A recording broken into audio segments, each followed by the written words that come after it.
नमो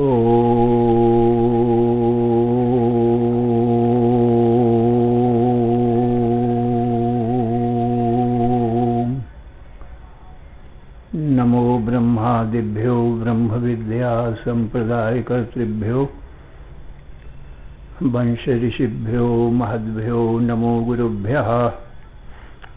सर्वोपप्लवरहितः प्रज्ञानघनः प्रत्यगर्थो ब्रह्मैवाहमस्मि। नारायणं पद्मभवं वसिष्ठं शक्तिं च तत्पुत्रपराशरं च व्यासं शुकं गौडपदं महान्तं गोविन्दयोगीन्द्रम् अथास्य शिष्यं श्रीशङ्कराचार्यम् अथास्य पद्मपादं च हस्तामलकं च शिष्यं तन्त्रोटकं वार्तिककारम् अन्यान् अस्मद्गुरून् सन्ततमानतोऽस्मि। श्रुतिस्मृतिपुराणानाम् आलयं करुणालयं नमामि भगवत्पादं शङ्करं लोकशङ्करम्। शङ्करं शङ्कराचार्यं केशवं बादरायणं सूत्रभाष्यकृतौ वन्दे भगवन्तौ पुनः पुनः। ईश्वरो गुरुः आत्मेति मूर्तिभेदविभागिने व्योमवद्व्याप्तदेहाय दक्षिणामूर्तये नमः। अशुभानि निराचष्टे तनोति शुभसन्ततिं स्मृतिमात्रेण यत्पुंसां ब्रह्मतन्मङ्गलं परम्। अतिकल्याणरूपत्वान्नित्यकल्याणसंश्रयात् स्मर्तॄणां वरदत्वाच्च ब्रह्मतन्मङ्गलं विदुः। ओंकारश्चाथ शब्दश्च द्वौ एतौ ब्रह्मणः पुरा कंठं भित्त्वा विनिर्यातौ तस्मान्माङ्गलिकौ उभौ। ओम तत्सत् परब्रह्मणे नमः। श्री राम जय जय राम। श्री राम जय जय राम। श्री राम जय जय राम। श्री राम जय जय राम। धर्म की अधर्म का प्राणियों में विश्व का हर हर महादेव।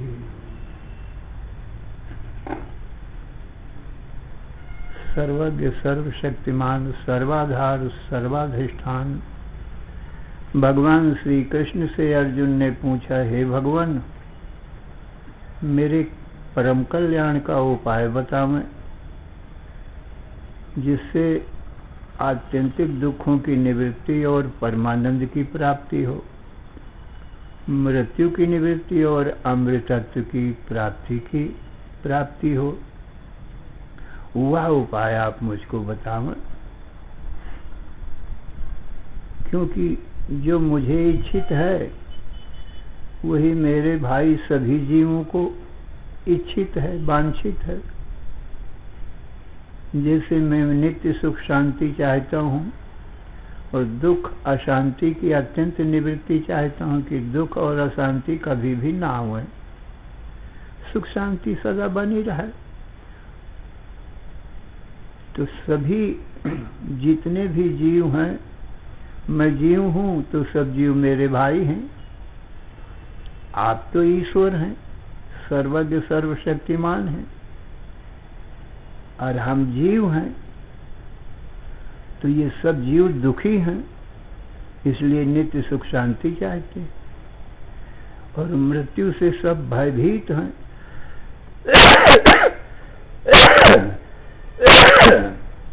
इसलिए सभी जीव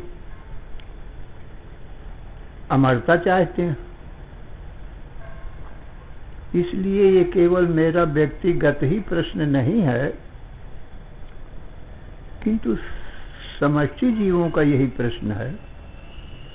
कोई भी जीव दुख नहीं चाहता, मृत्यु नहीं चाहता। केवल मनुष्य ही नहीं, पशु पक्षी और मक्खी मच्छर भी यही चाहते हैं कि हम मरे नहीं, हमको कभी दुख ना हो। तो मनुष्य की बात तो समझ में आती है, पर पशु पक्षी और मक्खी मच्छर इनकी बात समझ में नहीं आती। ये कैसे चाहते हैं कि हमारी मृत्यु न हो, दुख न हो। कहा इस प्रकार समझ सकते हो, कोई मक्खी या मच्छर किसी को काट रहा हो और हम आप उसको पकड़े तो वो कभी पकड़ाई नहीं दे सकता। ना मक्खी पकड़ाई देगी, ना मच्छर पकड़ाई देगा। फौरन उड़ जाएंगे आपका हाथ दूर से देख करके। अब विचार करो ये क्यों उड़ जाता है। वो ये जानता है कि मैंने इसको काटा है, इसका खून पिया है। मच्छर लोग खून पीते हैं। तो अब ये जो मुझको पकड़ लेगा, मैंने इसको दुख दिया है, ये मुझको पकड़ लेगा तो अवश्य मार देगा, छोड़ेगा नहीं। इसलिए वो उड़ जाते हैं और जहाँ अंधेरा है, दीवार है, खलिहार है, वहाँ आराम से बैठे रहते हैं। ये भी जानते हैं यहाँ मेरी रक्षा है, ये दीवार और ये खलिहार मुझको मारेंगे नहीं, उल्टी मेरी रक्षा होगी। इससे जाना जाता है कि मक्खी मच्छर भी दुख और मृत्यु नहीं चाहते। तो जीव मात्र यही चाहता है कि हमको दुख ना हो और मृत्यु ना हो।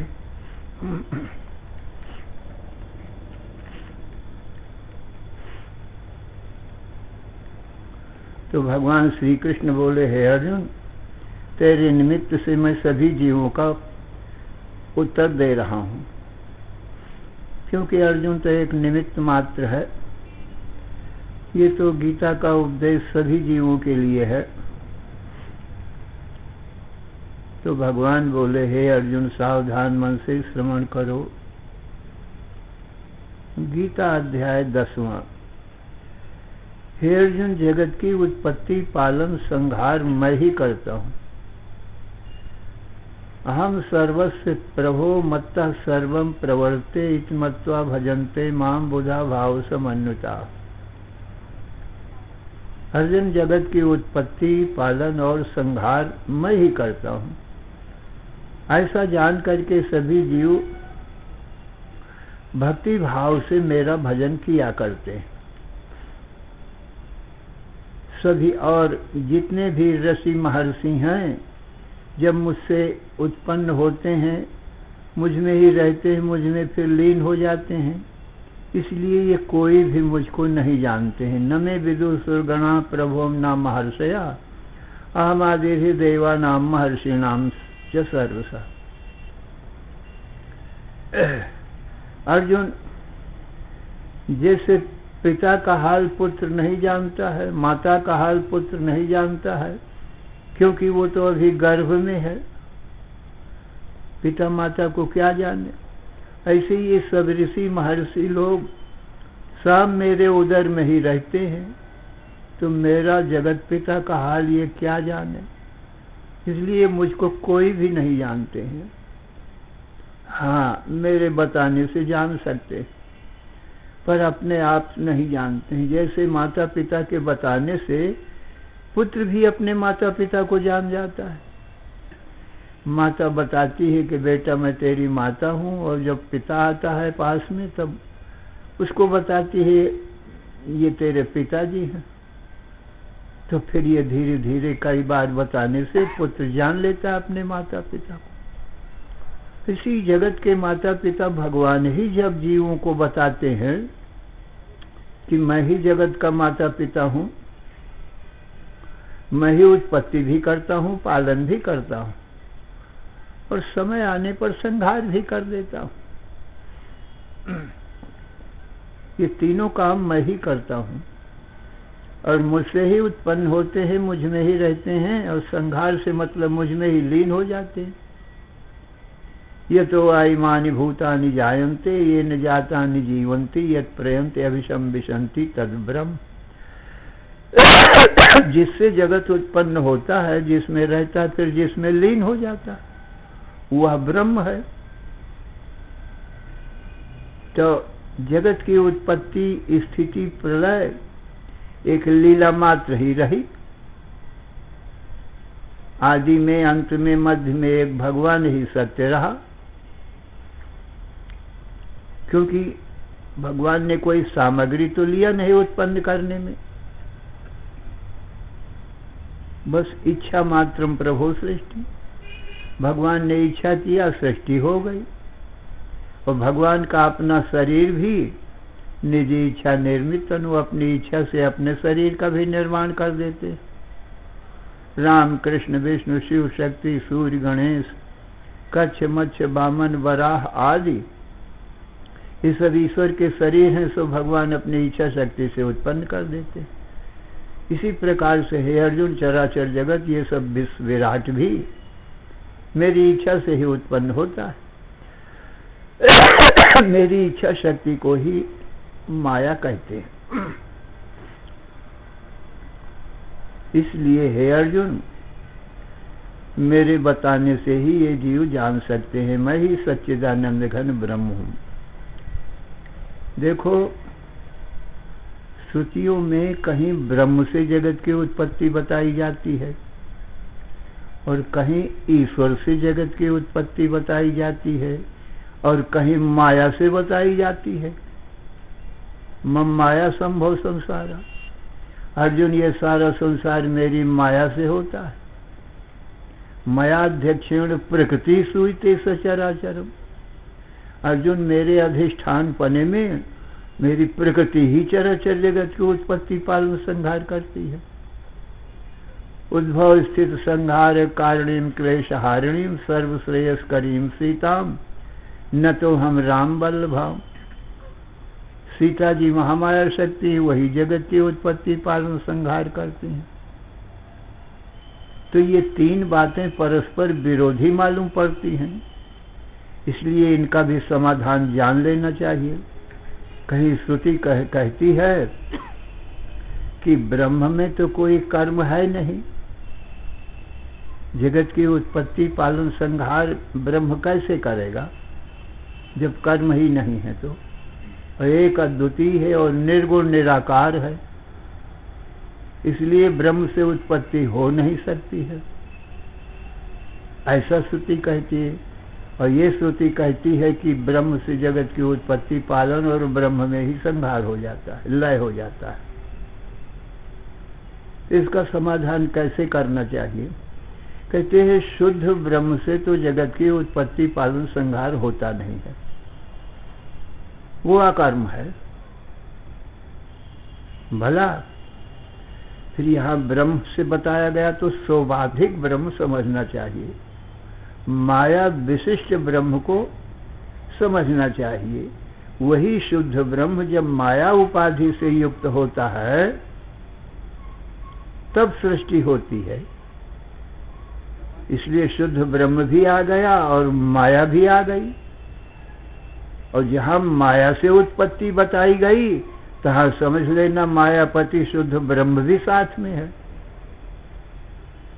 और इसी को ईश्वर कहते हैं।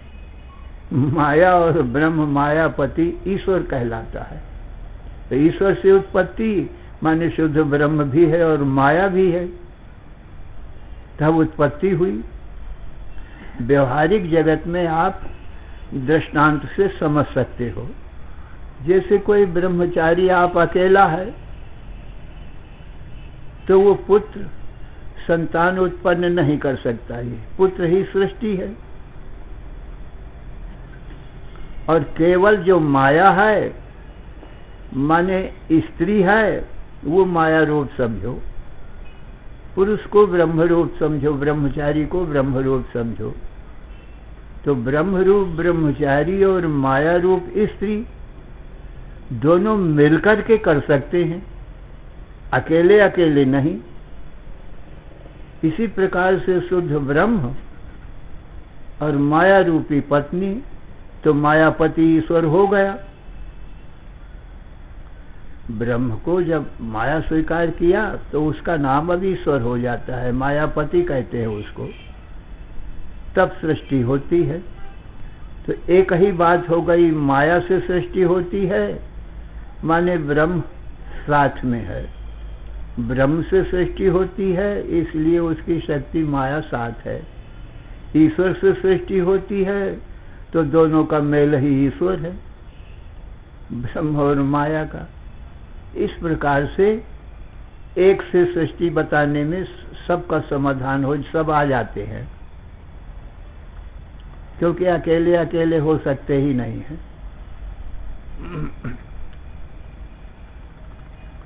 तो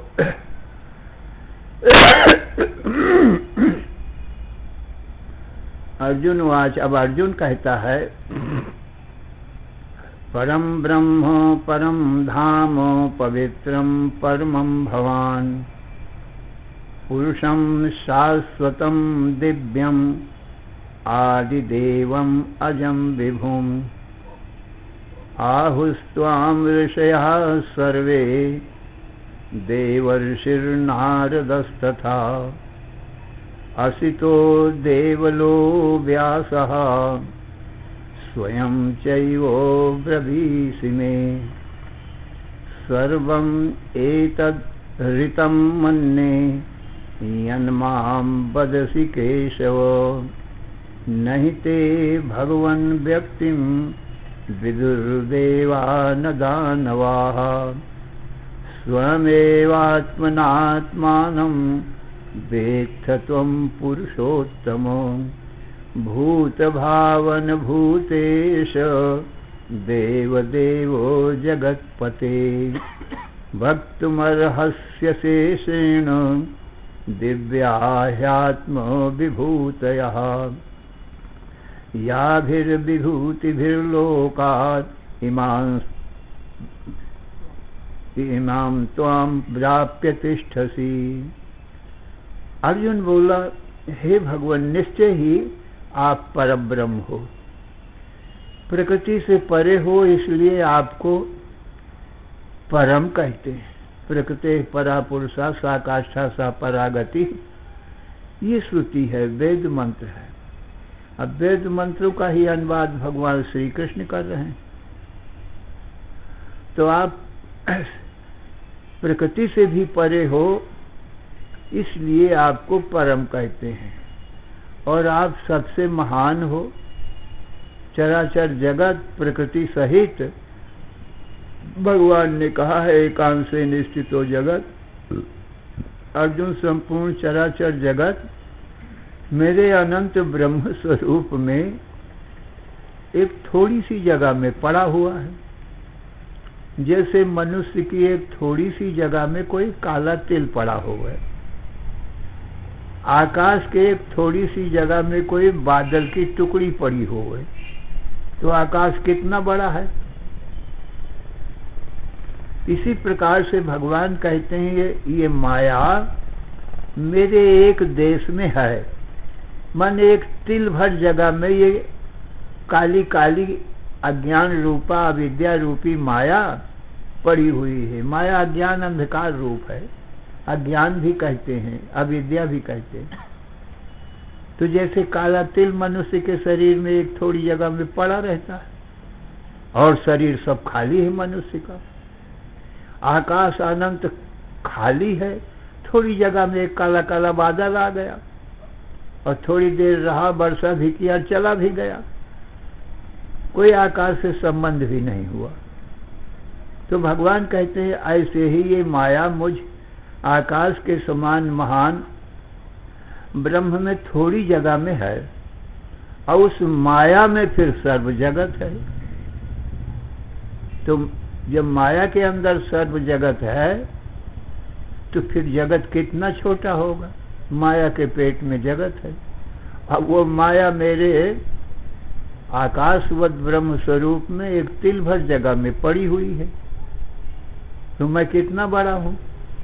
इसलिए मुझे ब्रह्म कहते हैं। मेरी नाप तो कोई कर नहीं सकता है, क्योंकि मैं अनंत हूं, मेरा आदि अंत नहीं है। इसलिए कोई भी मुझे नापने में समर्थ नहीं है। जितने भी प्रमाण हैं वो बहुत अल्प हैं। मेरी माया से बने हुए संसार को ही नाप सकते हैं। इंद्रियों को प्रमाण कहते हैं। क्यों? ज्ञान के जो साधन हैं उनका नाम करण है, उन्हीं का नाम प्रमाण है। तो ज्ञान के साधन हमारी तुम्हारी सबकी इंद्रियां हैं, और ये संसार शब्द स्पर्श रूप रस गंध ये पंच विषय रूप है। बस इन्हीं की जानने के साधन है ये इंद्रियां, और वो भी थोड़ी दूर तक, क्योंकि इंद्रियों की शक्ति बहुत थोड़ी है, सीमित है। इंद्रियों से बहुत दूर का दिखाई नहीं पड़ता, और बहुत नजदीक का भी दिखाई नहीं पड़ता। जैसे इंद्रियों के आंख के हमारे बहुत नजदीक आंख का अंजन है। आंख में अंजन लगा है पर अपने आंख से नहीं दिखाई पड़ता, क्योंकि बहुत नजदीक है। और अपना मुख अपनी आंखों से नहीं दिखाई पड़ता है, क्योंकि बहुत नजदीक है। इसीलिए जब मुख देखना होता है तो हम फिर दर्पण लेते हैं, उसी में हम अपना मुख देखते हैं। आंखें हैं हमारे मुख में ही बहुत, पर समीप बहुत है।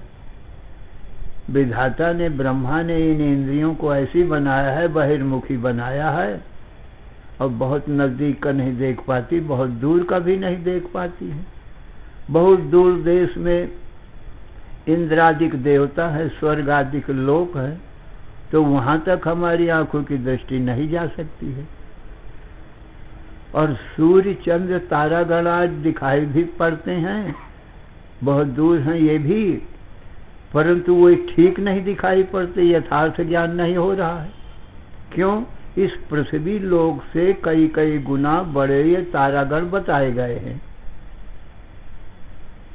परंतु हमको तो दिखाई पड़ते हैं तारागण कोई 1 रुपया बराबर, कोई 58 54 बराबर और छोटे।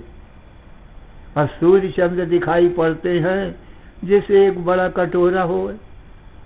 परंतु सोचो तो सही, जब पृथ्वी से कई कई गुना ये बड़े हैं और इतने हमको छोटे दिखाई पड़ते हैं, तो गलत दिखाई पड़ते हैं।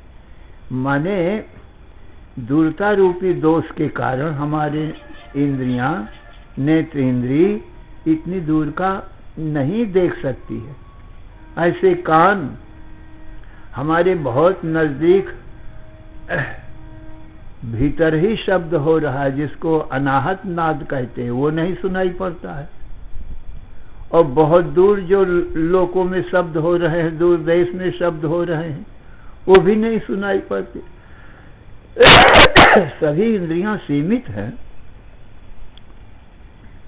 इसलिए इंद्रियों के द्वारा ब्रह्म तत्व ग्रहण नहीं होता है। इसलिए ब्रह्म कहते हैं। अप्रमाण है, अप्रमेय है, किसी भी इंद्रिय मन बुद्धि के प्रमाण का विषय नहीं है, और वो स्वयं ब्रह्म इन सब को जानता है। ये कोई ब्रह्म को नहीं जानते हैं, इसलिए ब्रह्म को बहुत बड़ा बताया गया। तो अर्जुन कहता है, भगवान निश्चय ही आप परम ब्रह्म हैं, परम धाम और परम प्रकाश रूप है। धाम का अर्थ प्रकाश होता है, और धाम का अर्थ रहने का स्थान भी होता है। भगवान अपने परम धाम में रहते हैं, जिससे ऊंचा कोई धाम ना हो। तो सगुण साकार विष्णु भगवान का परम धाम है विष्णु लोक, उसको भी धाम कहते हैं। परंतु यहाँ धाम का अर्थ परम तेजोमय, परम प्रकाशमय, अखंड ज्ञान रूपी प्रकाश है।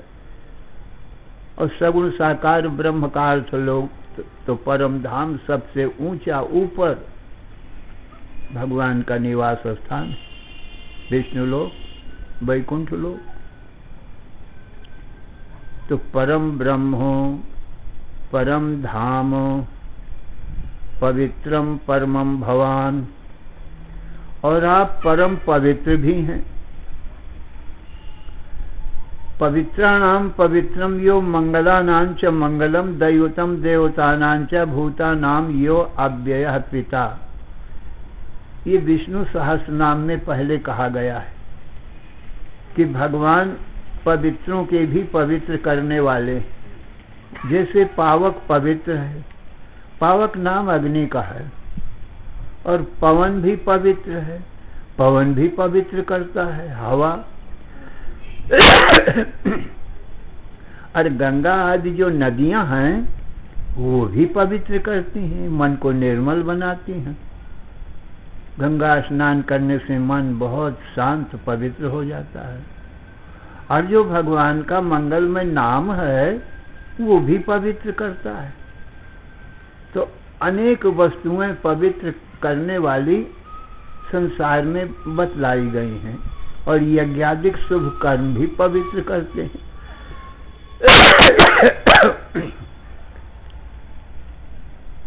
इस प्रकार से और भगवान को बताया पवित्रों को भी ये पवित्र करता है। जैसे गंगादिक नदियां हैं, यज्ञादिक, उनको भी भगवान पवित्र करते हैं। तो सब पवित्रों में भी अति श्रेष्ठ पवित्र हैं। और देखो ये शरीर और संसार बहुत अपवित्र है, क्योंकि मल मूत्र का ही स्थान है ये शरीर। शरीर के भीतर चमड़ा है, रुधिर है, खून और मांस है और हड्डी है, बहुत अपवित्र है। परंतु भगवान इसमें व्यापक हैं, इसलिए अपवित्र को भी ये पवित्र कर देता है। तो भगवान के द्वारा ये सब शरीर भी पवित्र होते हैं, और भगवान तो स्वयं पवित्र है ही। इसलिए पवित्राणाम परमम पवित्रम, परम पवित्र है भगवान का स्वरूप।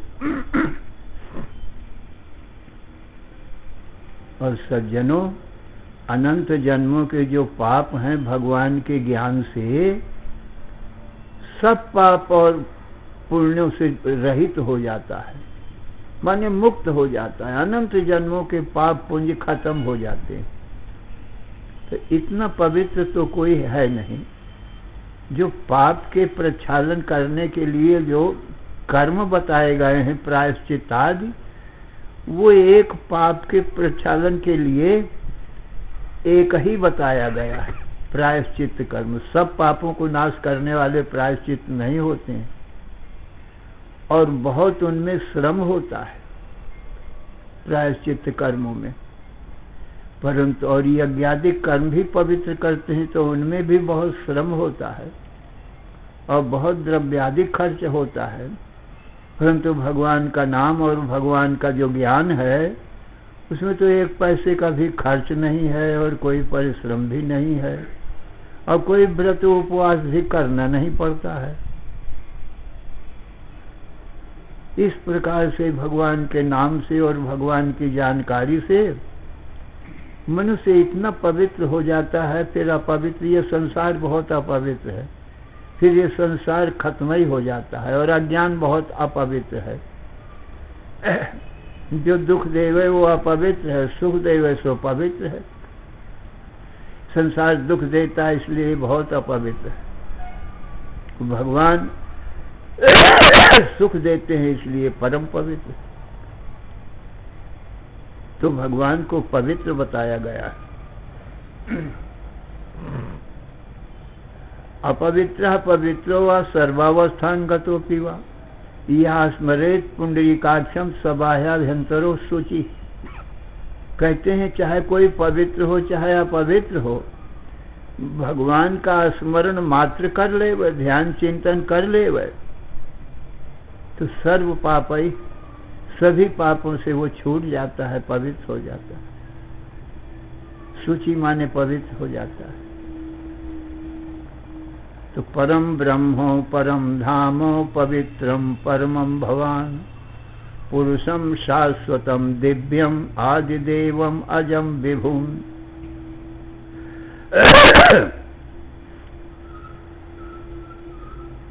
पुरुषम शाश्वतम दिव्यम, पुरुष कहते हैं पूर्ण को।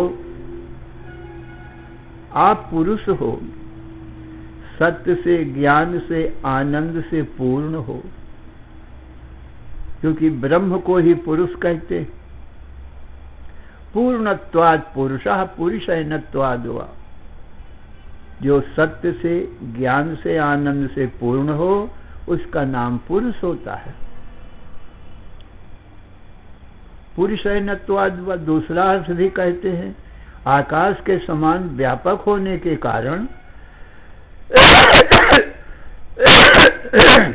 सारे संसार के शरीर पुर हैं, इन पुरों के भीतर भी विराजमान है, इसलिए भी पुरुष कहते हैं।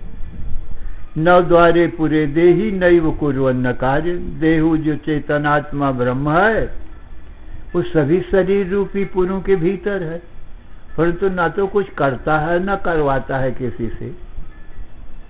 ये शरीर 9 द्वार का पुर है, 2 आंख, 2 कान, 2 नासिका के छिद्र, 1 मुख और 2 द्वार अधोभाग में है, नीचे के भाग में है, जिनसे मल और मूत्र का परित्याग करते हैं। इस प्रकार से ये शरीर रूपी पुर 9 द्वार का है और इसमें पुरुष सब शरीर रूपी पुरों के भीतर ये ब्रह्म व्यापक है। व्यापक ब्रह्म एक अविनाशी सतचेतन घन आनंद राशि, ऐसा ब्रह्म सब शरीरों में है। असुप्रभु हृदय अक्षत अविकारी, ऐसा प्रभु सबके हृदय में प्रत्यक्ष रूप से विराजमान है, परंतु जीव जानते नहीं, इसलिए सकल जीव जगदीन दुखारी। सभी जीव जगत में दीन और दुखी है। इस प्रकार से शरीर रूपी पुरों के भीतर भी विराजमान है अपने सच्चिदानंद स्वरूप ही से, इसलिए पुरुष कहते हैं। पुरुषम शाश्वतम, और शाश्वत है माने शाश्वत नाम नित्य का है, सदा रहने का है, माने कब से हैं ये कोई नहीं जान सकता है। उसका आदि अंत हो तो कोई जान पावे, उसका ना आदि है ना अंत है, कैसे कोई उसको जान सके। जैसे आकाश का आदि अंत पक्षी नहीं पाते, जहां से उड़ते हैं वहां आकाश है, बीच में जहां उड़ते हुए जा रहे हैं वहां भी आकाश है, और जहां तक भी उनकी शक्ति है उड़ते पक्षी चले जाते हैं, परंतु उसका आदि तो अंत तो पाते ही नहीं, फिर लौट जाते हैं थक करके, हार करके। तो ये तो भगवान तो आकाश से भी अनंत गुना बड़े हैं, तो ये मन रूपी, बुद्धि रूपी, प्राण रूपी पक्षी ये भगवान का अंत कैसे पाएंगे? कोई नहीं जान पाते, भगवान का अंत नहीं पाते। यस्यांतम न विदु सुरासुरगणा देवाय तस्मै नमः, जिसका अंत सुर अथवा असुर लोग नहीं पाते, उस देव के लिए अनंत नमस्कार है। इसलिए भगवान को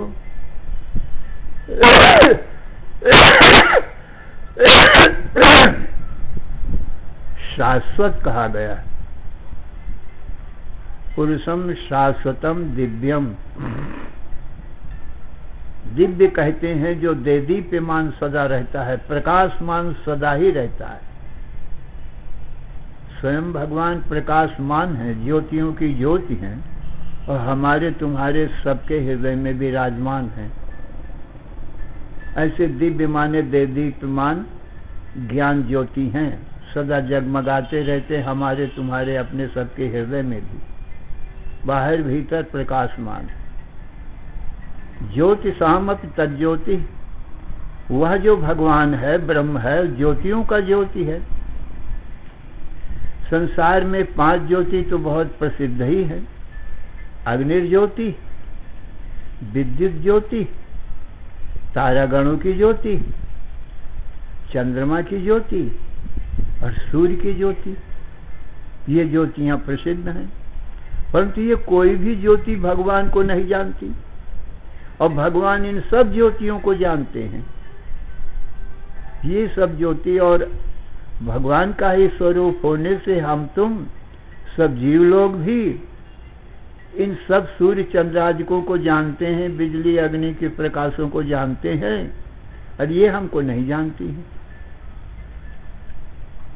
इसी प्रकार से हमारे तुम्हारे शरीर के अंदर भी कुछ ज्ञान ज्योतियां हैं, जैसे 5 ज्ञानेंद्रियां हैं और अंतःकरण चतुष्ट है। सत्य गुण का कार्य होने से यहाँ भी हमारी जो ज्ञान ज्योति है वो प्रकट होती है आभास रूप से, परंतु वो आभास रूप ज्योतियां हैं और हम तो मुख्य ज्योति हैं। जैसे सूर्य मुख्य ज्योति है और सूर्य का जो प्रतिबिंब पड़ता है वो भी ज्योति रूप है, परंतु सूर्य को प्रकाशित वो नहीं कर सकती हैं। सूर्य के प्रतिबिंब रूपी ज्योतियां, सूर्य सबको प्रकाशित करता है।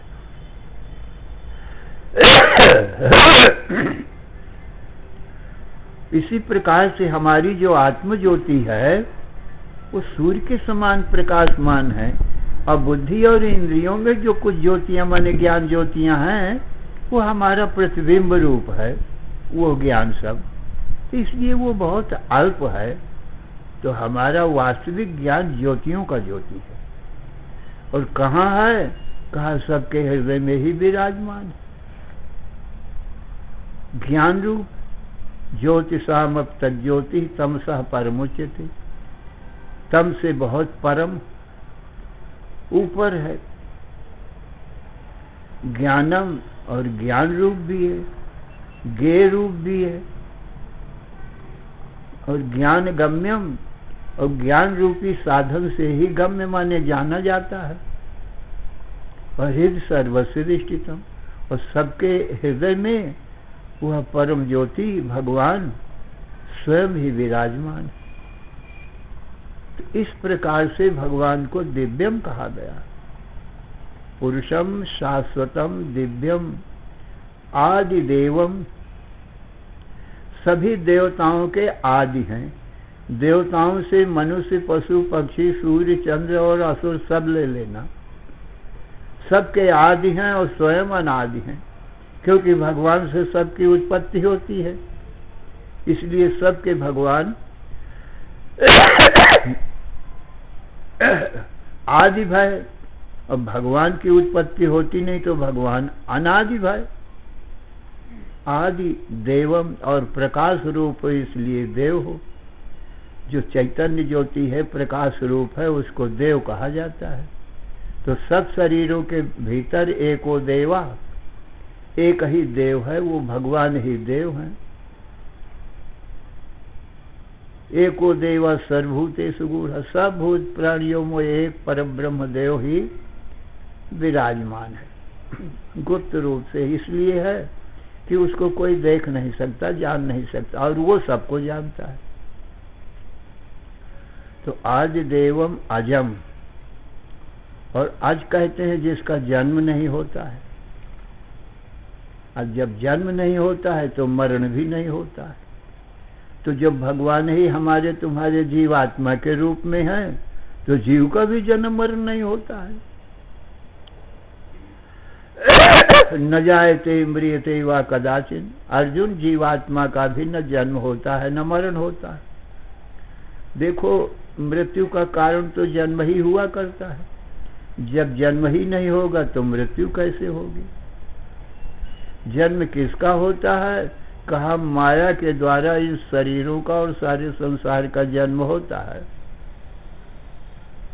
और फिर मरण किसका होता है? कहा जिसका जन्म है, शरीरों का जन्म है तो शरीरों का मरण है। न परमात्मा का जन्म है न जीवात्मा का जन्म मरण है।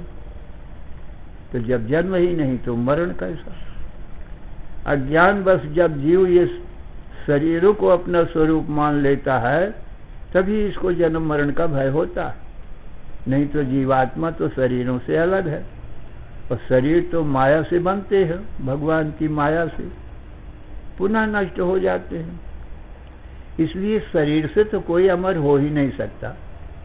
जाते से ही ध्रुव मृत्यु, जिसका जन्म है उसकी मृत्यु ध्रुव है, माने अटल है। वो चाहे देवता हो, दैत्य हो, ब्रह्मा विष्णु महेश हो, कोई भी हो, सबके माया से जन्म होते हैं। उपजहि जास वंश ते नाना, विष्णु विरंचि शंभु भगवाना। उपजहि जास वंश गुण खानी, अगणित उमा रमा ब्रह्मानी। अगणित रजस शिव चतुरानी। तो जिसका जन्म होगा उसकी मृत्यु तो अवश्यम भावी है, अटल है, टल सकती नहीं है। और आत्मा को कोई मार सकता नहीं। सृष्टि के आदि में यमराज का भी जन्म होता है, काल का भी जन्म होता है, मृत्यु का जन्म होता है। जब उसका जन्म होता है तो वो भी मृत्यु को प्राप्त होगा। और आत्मा का जन्म नहीं होता है, इसलिए आत्मा को काल भी नहीं मार सकता। जिसका जन्म है उसी को काल मार सकता है, अजन्मा को काल नहीं मार सकता है। तो आदि देवम अजम और विभुम कहा, चराचर जगत में देश काल वस्तु में विभुम नाम व्यापक का है। सर्वत्र कण कण में भगवान व्यापक है, आकाश के समान। आकाशवत् सर्वगतश्च नित्य, आकाश के समान सर्वगत माने व्यापक है और नित्य सत्य है। अजम विभुम आहुस्त्वाम ऋषिया सर्वे। हे भगवान, सभी ऋषि आपको ऐसा ही बताते हैं जैसा मैंने आपको कहा और ऋषियों से ही मैंने भी सुना है। आहुस्त्वाम ऋषिया सर्वे देवर्षि नारद तथा, और देवर्षि नारद ऐसा ही कहते हैं। असितो देवलो व्यासः, असित देवल और व्यास वो भी आपको ऐसा ही बताते हैं और इन्हीं ऋषियों से मैंने भी सुना है।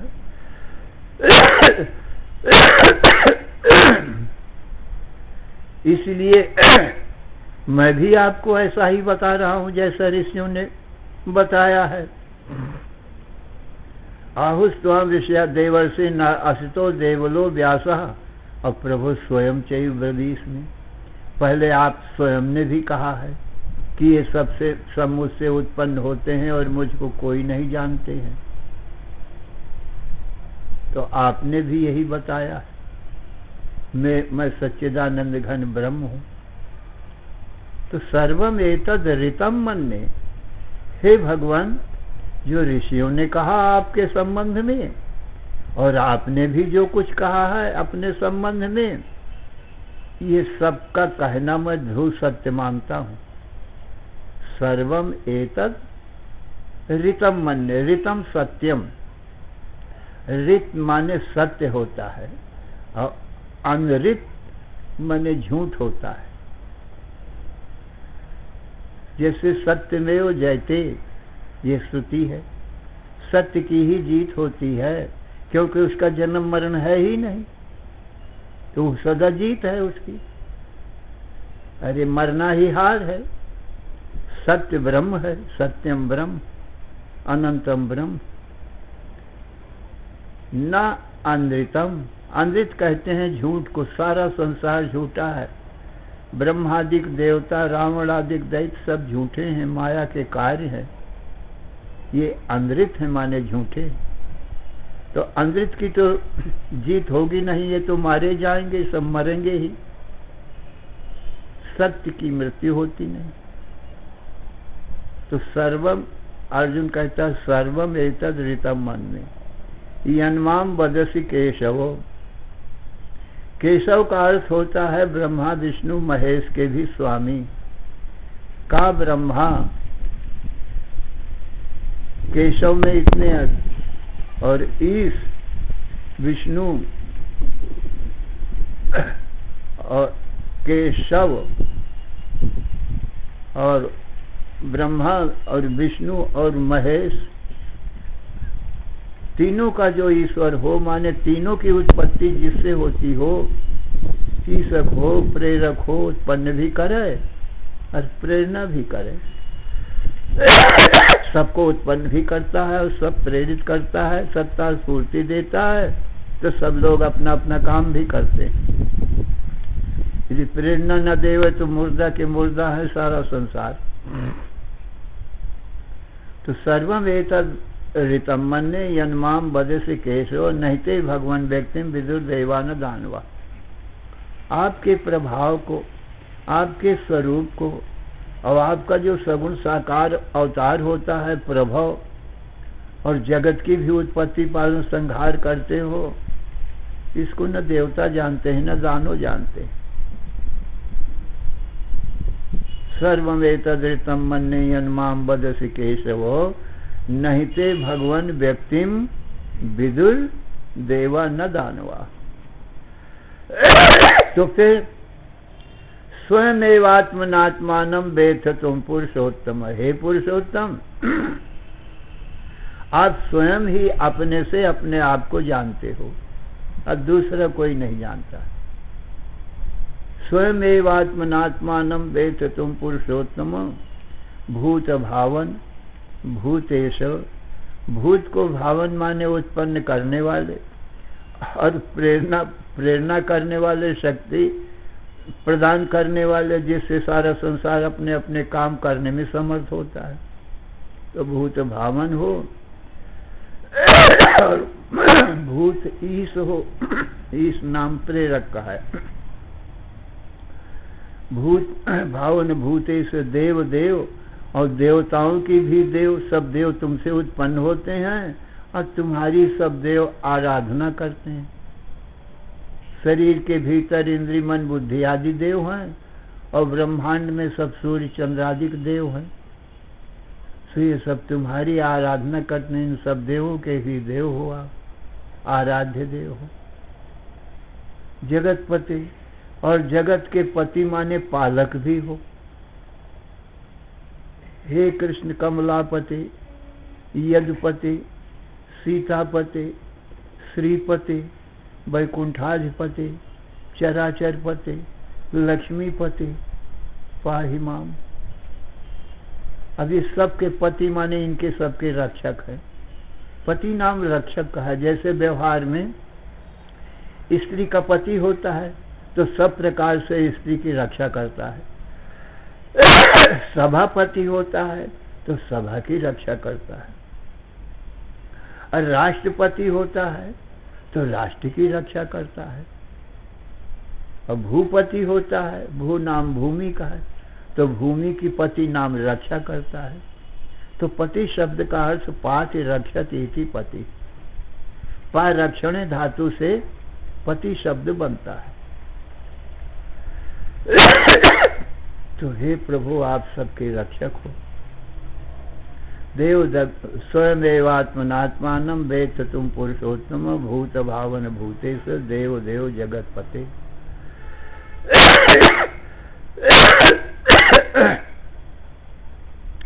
श्री राम जय राम जय जय राम। श्री राम जय राम जय जय राम। श्री राम जय राम जय जय राम। श्री राम जय राम जय जय राम। धर्म की अधर्म का, प्राणियों में विश्व का, हर हर महादेव।